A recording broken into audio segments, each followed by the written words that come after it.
संकल्पना म्हणजे विस्तार वाढतच गेला. मग हे ती यज्ञाचे मग याच्यामध्ये सर्व जप करायचा.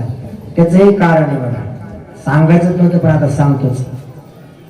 मी स्वामीजीच्या दर्शनासाठी गेलो एका दिवशी, दर्शन घेतलं.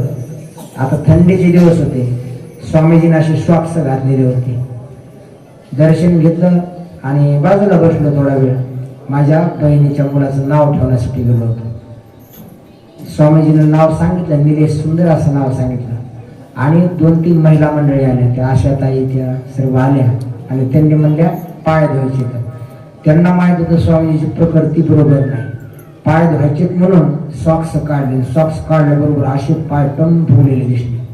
फुगल्याबरोबर ते दिसल्याबरोबर डोळ्यातून पाणी यायला सुरू झालं. काय महात्म्याला त्रास येऊ, काय पाप केले त्याने, सगळं चांगलंच चालू आहे त्याचं. आणि पाहिल्याबरोबर जे डोळ्याला धारा लागल्या ते एक दिवसभर धारा बंद झाल्या नाही बघा. रामजी सारख्या गाडीवर होतो, गाडीवर येत असताना सुद्धा धारा चालूच होत्या. काय झालं तर मला काय माहित, मी काय एवढा जवळचा नाही त्याच्याकडे किंवा ती मला जवळ धरीत नाही, पण आपोआपच झालं तसं. एकसारख्या धारा अशा चालूच होत्या. शेतामध्ये गेलो, बायकोला एक शब्द बोलू नाही, विचारू शकता तिला. दिवसभर मग एकच चालू होतं, ओम त्र्यंबकम यजामहि सुगंधिम पुष्टिवर्धनम उर्वारुकमेव बंधना मृत्युर्मोक्षी अमामृता. दिवसभर 6 वाजेपर्यंत. बायको शेवटी म्हणजे कम बोलत म्हणून तिला सांगितलं असं असं मी जप करू लागलो. आलो घरी आलो तो विचार केला, एकट्यानं जप किती होणार आहे, एकट्याने किती जरी केला तरी काहीच जप होणार नाही. म्हणून मग गावामध्ये शनिवारी आरतीमध्ये सांगितलं, सपला एकादशी ते भागवत एकादशी आपण जप करू. आणि बरेच काही जण तयार झाले, 10-5 जण होते त्याच्यामध्ये. सर्वांनी सहकार्य केलं, सगळ्यांना आम्ही जप केला 15 दिवस. एकादशी हे मी तशी पालन केलं, त्याच्यामुळे तुम्हाला सांगावं लागलं एकादशी तशीच पालन करा स्वामीसाठी.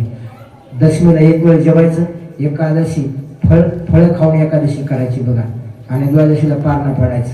स्वामीसाठी सगळ्यांना ती माझी विनंती तेवढं एक करा. त्याच्यामुळं हा सप्ताह आरंभ केला. आपण जे केलं तपे हा तेच तुम्हाला सांगायचं राहिलं. बांदरवाड्याला माझी कथा होती, आपण सगळे जातो ना महाराज भेटायला स्वामीजीला. आम्ही सगळे गेलो स्वामीजीला भेटायला. आम्ही 10-15-13 दिवस झाले जप करू लागलो. गेलो, स्वामीचं दर्शन घेतलं. आंधरवडला पंचमी होती. हात पाय चेक केले, सगळे पाय फुगलेले होते ना, सगळे उतरले होते. जप केलता ना आम्ही एकट्याने थोडंच केलता, 4-5 गावामध्ये जप चालू होता. बांदरवाडा, आपलं देवनांद्रा, हिशीला, झरीला, आपल्या गावामध्ये. त्या जपाचं सामर्थ्य सांगायला तुम्हाला, सुजलेले पाय उतरले. मग मला सांगा बरं आणखीन काम जप करायचं नाही? त्याच्यासाठी हा सप्ताह ठेवला बघा, दुसरं काही कारण नाही.